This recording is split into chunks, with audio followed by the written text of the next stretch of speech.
Computer होता क्या है? जैसे कि आप देख पा रहे हैं, कंप्यूटर एक इलेक्ट्रॉनिक उपकरण है जो डेटा को इनपुट के रूप में स्वीकार करता है, उसे प्रोसेस करता है और आवश्यकता अनुसार आउटपुट प्रदान करता है। कंप्यूटर का उपयोग गणना, डेटा संग्रहण, संचार, प्रोग्रामिंग, डिजाइनिंग और विभिन्न कार्यों में किया जाता है। गणना मतलब जैसे कि हम गणित में गुणा, भाग सब करते हैं। डेटा संग्रहण जैसे कि हम अपनी चीजें स्टोर करने के लिए यूज करते हैं। संचार बात करने के लिए। प्रोग्रामिंग जैसे कि कोई प्रोग्राम बनाने के लिए। डिजाइनिंग किसी भी चीज को डिजाइन करने के लिए। और इसके अलावा आजकल बहुत से कामों में भी हम इसका उपयोग करते हैं। इसके अलावा हम देखते हैं कि हम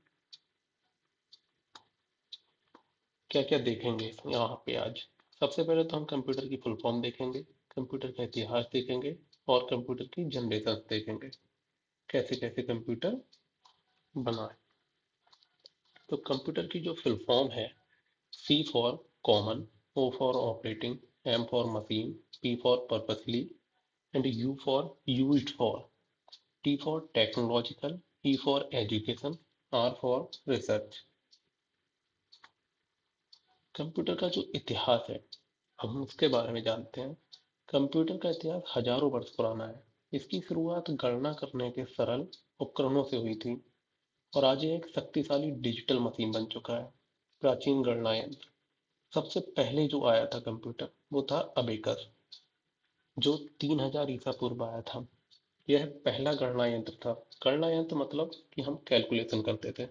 इसे बेबीलोन और चीन में इस्तेमाल किया जाता था। फिर जो दूसरा कंप्यूटर बना था वो बना था पास्कल कैलकुलेटर। ये 1642 में बना था। फ्रांसीसी वैज्ञानिक ब्लेज पास्कल ने पहला यांत्रिक कैलकुलेटर बनाया था।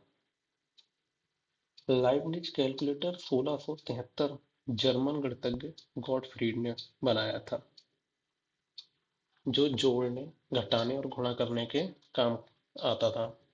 आधुनिक कंप्यूटर की शुरुआत, जो कंप्यूटर आज हम यूज करते हैं, आजकल हम जो कंप्यूटर का प्रयोग करते हैं, इसके जो जनक कहे जाते हैं वो चार्ल्स बेबेज कहे जाते हैं। चार्ल्स बेबेज ने इसका आविष्कार किया था।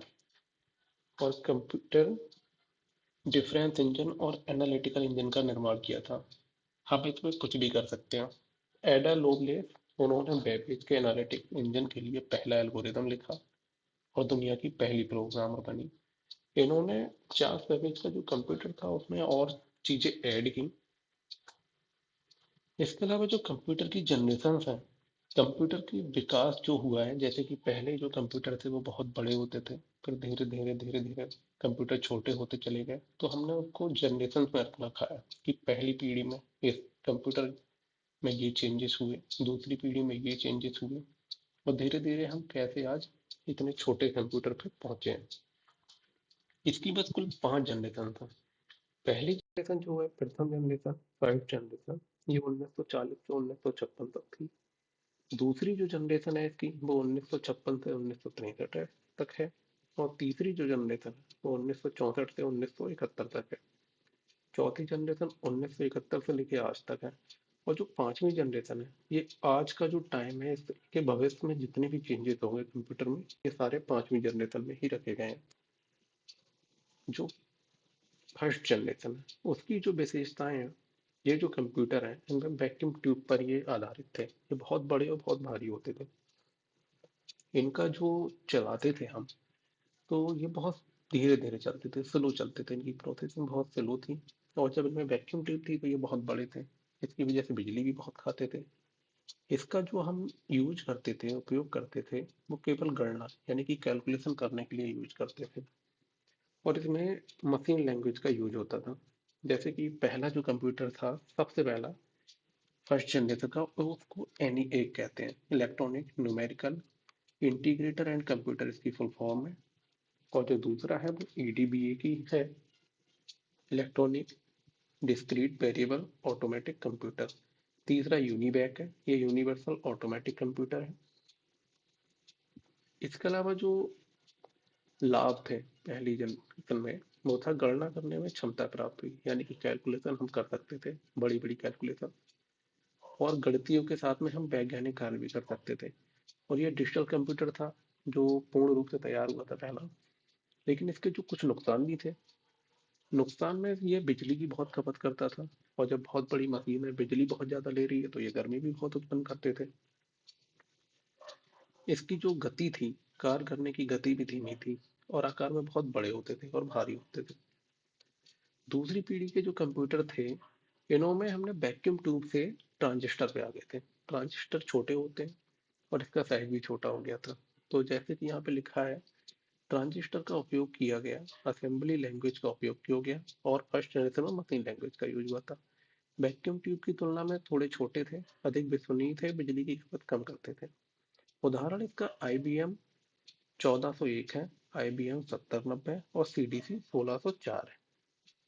इसके अलावा इसके जो लाभ थे, लाभ ये था कि ये आकार छोटा था और ये तेज काम करता था पहले से। बिजली की खपत कम हुई, बेहतर स्टोरेज सुविधा हुई, और अधिक हम इस पर भरोसा कर सकते थे। नुकसान ये है कि फिर भी बड़े और महंगे। महंगे थे, फर्स्ट जनरेशन के मुकाबले ये थोड़े महंगे थे। गर्मी की उत्पन्न करने की क्षमता भी बनी हुई थी। असेंबली लैंग्वेज भी कठिन थी। और जो तीसरी पीढ़ी के कंप्यूटर हैं, ये 1964 से लेकर 1971 तक को हमने तीसरी पीढ़ी को रखा है। इसमें हमने इंटीग्रेटेड सर्किट यानी कि आईसी का यूज करना स्टार्ट कर दिया था। पहली बार कीबोर्ड और मॉनिटर का यूज हुआ था इसमें। उच्च स्तरीय भाषा जैसे कि हाई लेवल लैंग्वेज, कोबोल और फॉर्ट्रैन और सी का उपयोग किया गया था इसमें। स्टोरेज के लिए हार्ड डिस्क का भी उपयोग शुरू कर दिया था इसमें। इसके जो उदाहरण है वो IBM 360 सीरीज है, PDP-8 है, हनीवेल 6000 सीरीज है इसकी। इसका जो लाभ थे वो ये थे, पहले से छोटे और हल्के हो गए थे, बिजली की खपत कम हो रही थी और गर्मी भी कम दे रहे थे, तेजी से डेटा भी की प्रोसेसिंग संभव हुई, उच्च स्तरीय प्रोग्रामिंग भाषाओं का उपयोग किया गया। लेकिन इसके नुकसान जो थे, अब आईसी चिप जो थी वो महंगी थी, इसीलिए ये महंगे थे। मेंटेनेंस करना भी मुश्किल हो पा रहा था इसका। हार्डवेयर विफलता के कारण बार बार मरम्मत की आवश्यकता हो रही थी। चौथी पीढ़ी जो थी, वो चौथी पीढ़ी हमने 1971 से लेकर अब तक रखी हुई है। इसमें जो तकनीक है थी, इसमें ये आईसीस को भी और छोटा कर दिया था। यहाँ पे माइक्रो प्रोसेसर का यूज किया गया था। GUI ग्राफिकल यूजर इंटरफेस का विकास हुआ। जो हम स्क्रीन पर देखते हैं उसको GUI बोलते हैं। कंप्यूटर नेटवर्क और इंटरनेट की शुरुआत हुई, इसमें इंटरनेट भी यूज करने लगे थे हम। रैम और रोम का यूज हुआ था। रोम की जो फुल फॉर्म होती है वो रीड ओनली मेमोरी होती है, और रैम जो होती है वो रैंडम एक्सेस मेमोरी होती है। इसका जो उदाहरण है, ये इंटेल 4004, 8085 और 8086 micro processor, IBM PC personal computer, Apple Macintosh था।